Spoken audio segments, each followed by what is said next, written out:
E agora imos dar paso aos compañeiros e compañeiras que veñen da provincia do lado, veñen de Ourense, concretamente de Luíntra. E temos a Leire, Sofía, Blanca, Iago e Mauro, que xa están preparadas e preparados para comezar coa súa sección. Ben, compis radiofónicos, pois dámoslle paso aos compañeiros. Bo día a todas as persoas que nos escoitan. Somos o alumnado de quinto e sexto de primaria, da Escola de Luíntra, unha escola de aldea do interior da provincia de Ourense, onde comeza a Ribeira Sacra.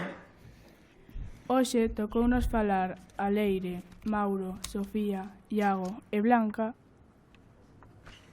mais neste proxecto que volvimos contar tamén participaron Izan, Manu, Carlota, Cristian, Toni, Aldara, Javi, Leo, Aarón, Emanuel, Séfora, Sergio, Jonás e Bruno.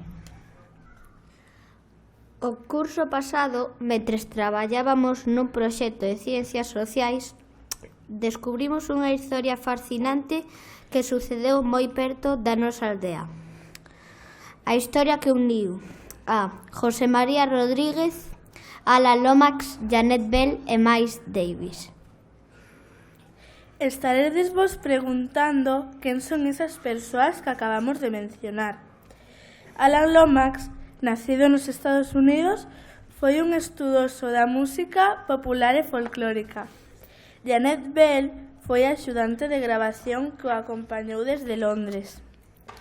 Chegaron a España no verán de 1952 para realizar unhas grabacións musicais. A doutora Judith Coyne, responsable da colección Lomax en España, contanos por que viñeron a gravar a España. Tampoco quería ir a España por razones diferentes. No le apetecía pisar pie, dijo él, en el país mientras Franco estaba en poder.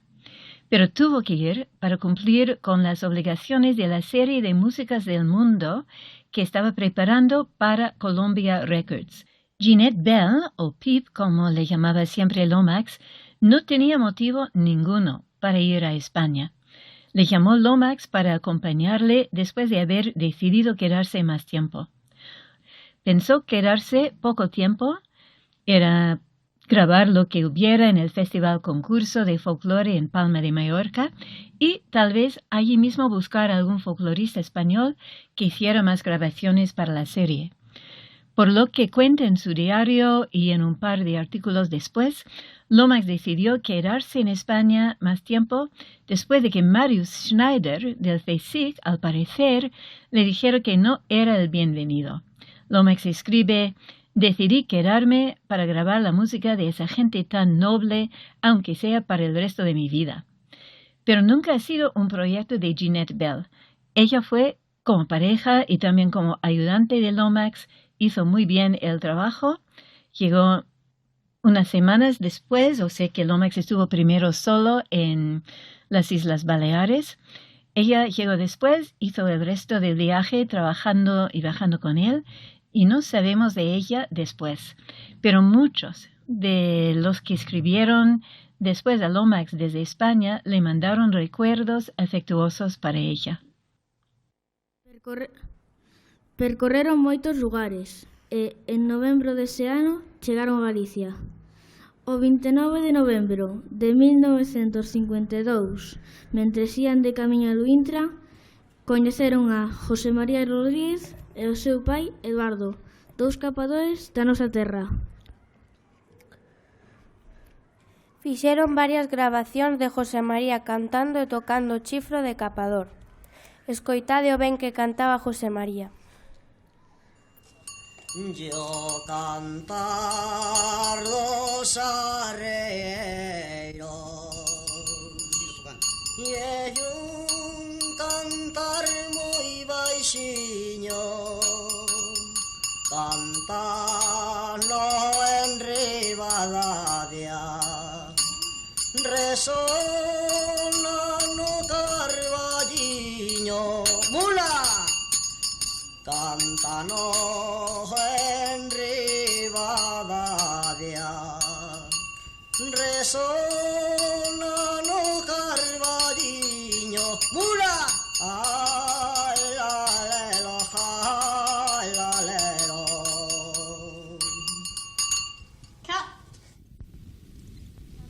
Tiraron 3 fotografías localizadas por Alan Lomas e Janet Bell en Faramontaus.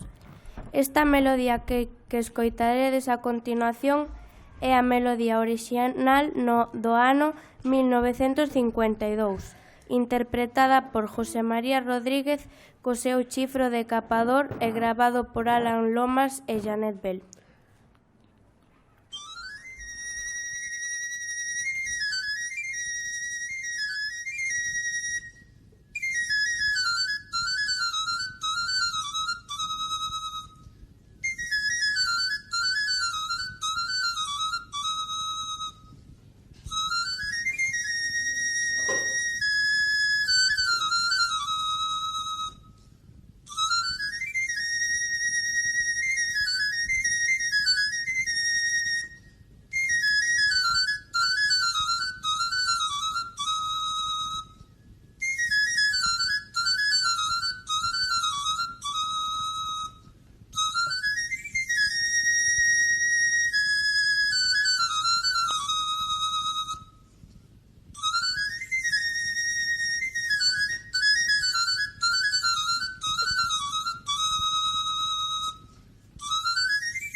Esta grabación de José María tocando o chifro decapador foi editada nun disco sobre música folclórica española no ano 1955.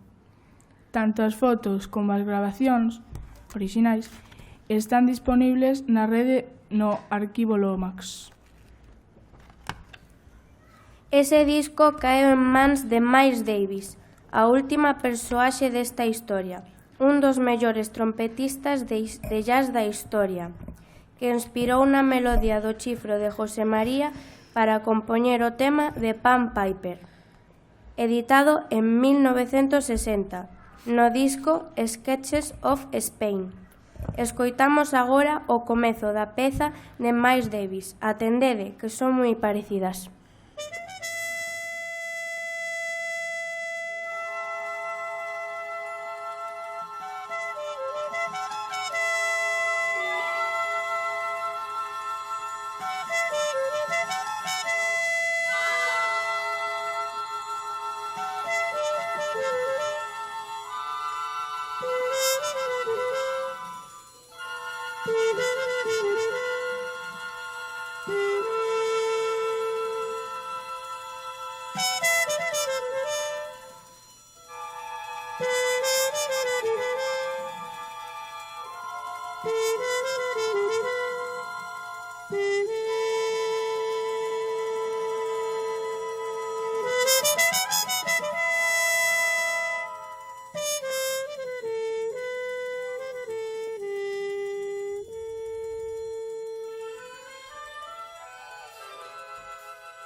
Esta é a historia coñecida ao redor deste momento. Mais, desde a escola, comenzamos a nosa particular investigación. Preguntamos ás familias e a veciños e veciñas. Queríamos coñecer algún dato novo sobre estas persoas e sobre a súa historia, e conseguímolo. A partir da nosa investigación, pudemos coñecer detalles novos sobre este acontecemento que vos imos contar agora mesmo. O primeiro que descubrimos foi un detalle sobre as fotos que realizaron Alan Lomax e Janet Bell de José María e o seu pai. Estas fotografías non foron tomadas en Faramontaus, como apuntaron Alan Lomax e Janet Bell, senón en San Miguel do Campo, unha aldea moi próxima. Sabemos o lugar exacto onde se tomaron porque as casas que se ven detrás deles aínda están en pé. O lugar onde están José María e o seu pai é a estrada que vai ao Pereiro. Parece un camiño calquera, pero non é así. Esa pista era un lugar de reunión para os veciños e veciñas, xa que ali había unha tenda, unha parada de autobús e era o sitio elexido para realizar as fotos das bodas da xente de San Miguel.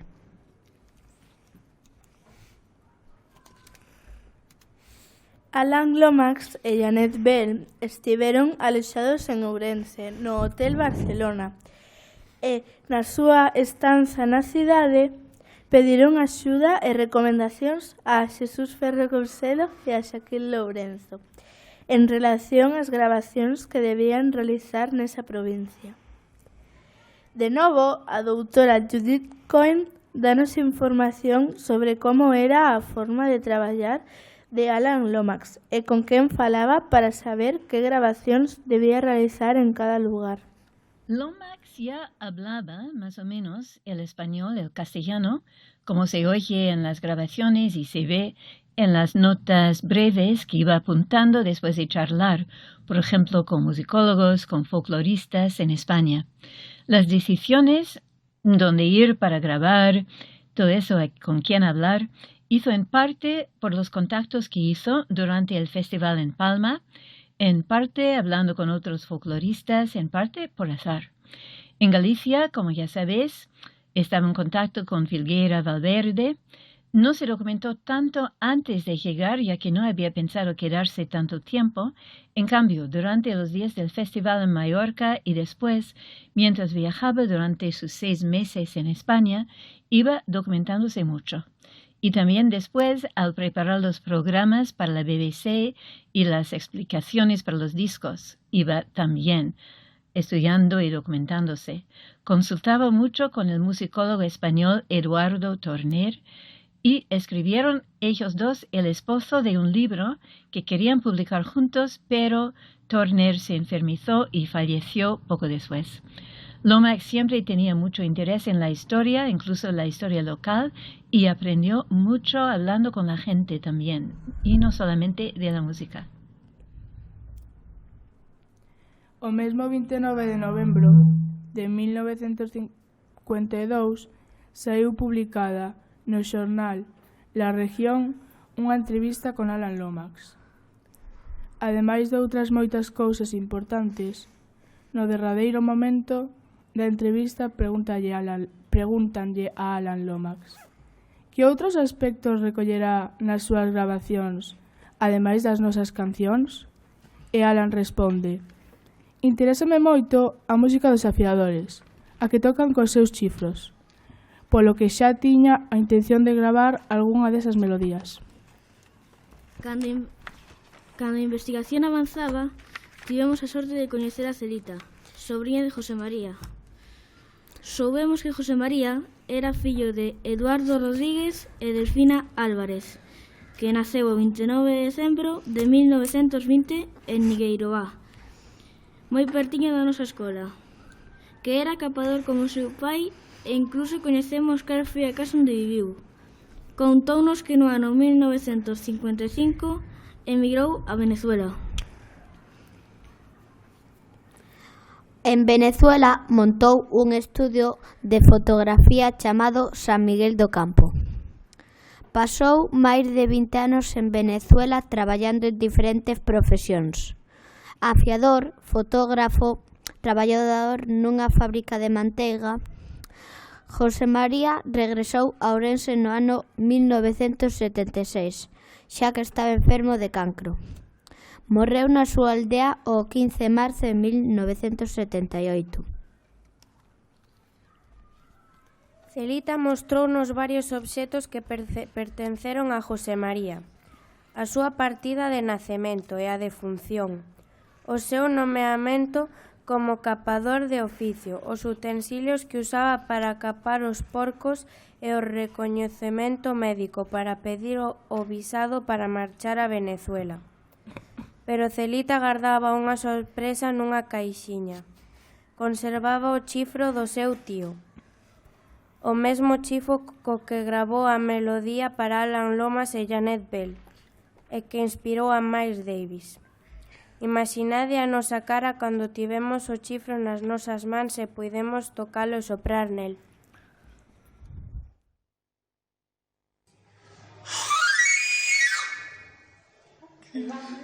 Ahora, ¿quién quiere?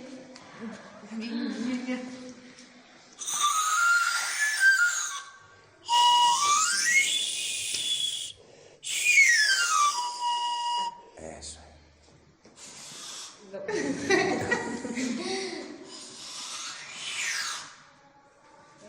¿Alguien quiere probar? No. Venga. Tiene que ser fuerte y con...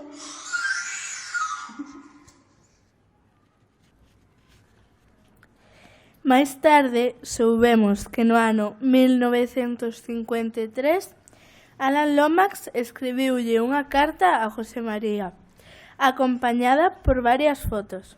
Atopamos esa carta na web da Biblioteca do Congreso dos Estados Unidos. Nesa carta coméntalle que decidiu incluir o seu toque de chifro como o primeiro tema do disco de música folclórica española e comenta que, como a melodía é tan bela, vai resultar un comenzo maravilloso para este disco. Ata lle di que desta vez vai facerse famoso. De novo, a doutora Judith Cohen contanos bastantes datos sobre Alan Lomax e as persoas as que gravaba.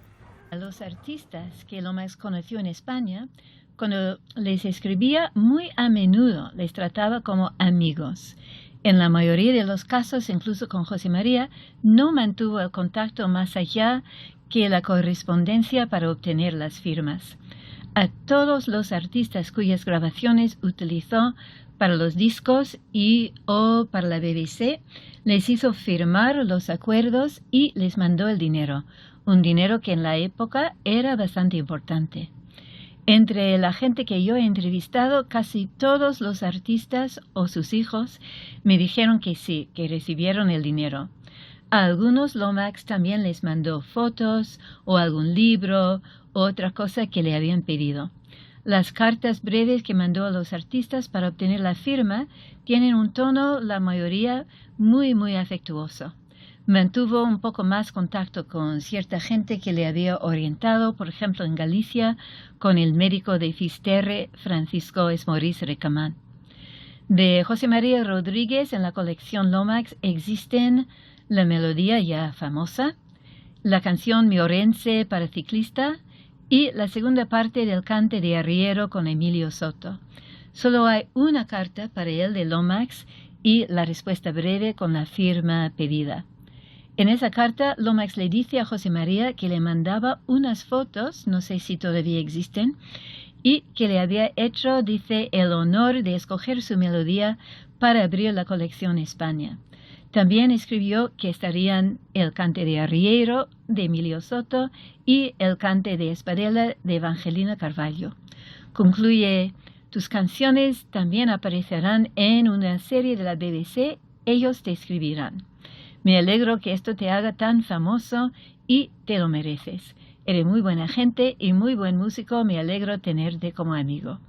Al fondo de la carta añade el formulario para las 3 firmas, para el pago de 200 pesetas a cada uno, que Lomax describe como regalito, pero que necesitaba las firmas. Al empezar la serie de discos con Anna Lomax Wood, con su hija, hemos cumplido. El CD Galicia fue el primero reeditado, empezando, claro, con El chifro de José María.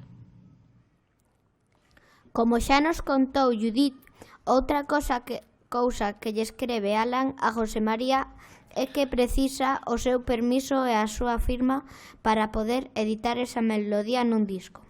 Para iso, envíalle un recibo. Alan di que cando teñas nas súas mans o permiso, el mandaralle 200 pesetas por ser o intérprete da canción.